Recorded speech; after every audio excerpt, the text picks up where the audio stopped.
Released in 2002, Ratchet and Clank comes to us from Insomniac Games, the same company responsible for another of my favorite titles, Spyro the Dragon. Ratchet and Clank is about a goofy duo that travels through an alien galaxy on a mission to stop a shady industrialist named Drek from using pieces of other species' planets to create a new world for his own people. Ratchet is a creature called a Lombax, and he's a generally carefree mechanic who wants to save his own world from Drek. Clank is a defective war machine who befriends Ratchet and aids him on his quest, functioning mainly as his jetpack. The character development is pretty strong here, especially since this is a platformer which can usually get by as long as the gameplay is solid. Ratchet and Clank start off as reluctant partners with little in common, aside from wanting to stop Drek.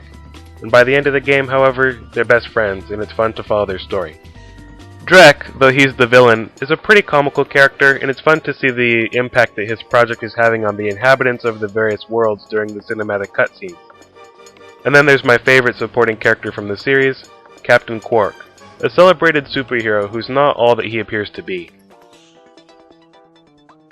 Being a platformer, Ratchet & Clank is a pretty unique one in that it has a lot of traditional content, but it sort of invents its own style along the way.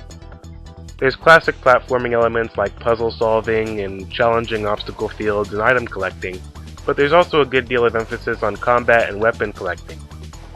Throughout most of the game you'll be collecting bolts, which you'll use as currency, but you can also collect golden bolts in order to gain access to better versions of your weaponry, which must be purchased using additional regular bolts.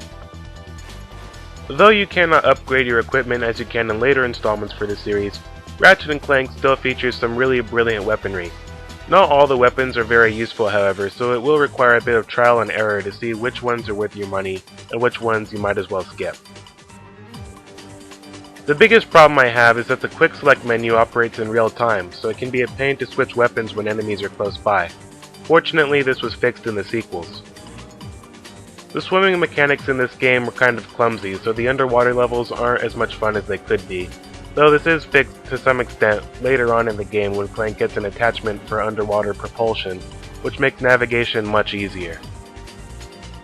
There aren't as many mini-games or collectibles as you'll typically find in platformers, but there are hoverboard racing levels for Ratchet, which I didn't really like that much if I'm being honest, as well as areas where you have to play as Clank. In these levels, Clank will command a squad of nanobots in order to reach an objective. For me, these were the worst stages in the entire game since Clank's bots need to all survive in order for you to pass to the next area in the level, and if even one of them is killed, you won't be able to progress until you replace it. It'll respawn in a set location at the beginning of the level and you'll have to backtrack to regroup with it. Between all of that, and the diverse array of enemies and boss battles you'll encounter, along with the obstacles and puzzles you'll face, Ratchet & Clank is a very challenging game, and I think that's a good thing. As far as the sound design goes, Ratchet & Clank is excellent. The only complaint I have is with Ratchet's voice. He just sounds like a bit of a jokester who doesn't really care about anything in particular, which would be fine if he wasn't trying to save the galaxy. The game has a lot of comedy in it, so he didn't really need to be completely serious or anything, but he just comes across as a jerk and a pretty shallow character in the first game. I'm glad they hired a different actor to play him in the following games. I do think, however, that every other voice actor did a great job. The sound effects are all futuristic and cartoony, and they certainly fit well with the overall feeling and presentation of the game. The soundtrack is excellent, since each world carries a different feeling to it, and the music sets the right tone for each level perfectly. My personal favorite is the Blackwater City theme, and it's probably the most popular track from the entire series. It's edgy and dark, and it makes you feel like you have to keep on the move or else you'll find yourself in serious trouble.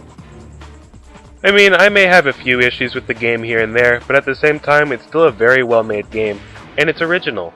It's the first entry in my favorite series of platformers. In the end, Ratchet & Clank is just a really terrific title, and it remains immensely popular today. It spawned numerous sequels and spin-offs, spanning several different platforms, and it's one of the best games I've ever had the pleasure of playing. If you haven't played it before, then you should get your hands on it as soon as you possibly can. Thanks for watching the review, guys. See you all later. Bye-bye.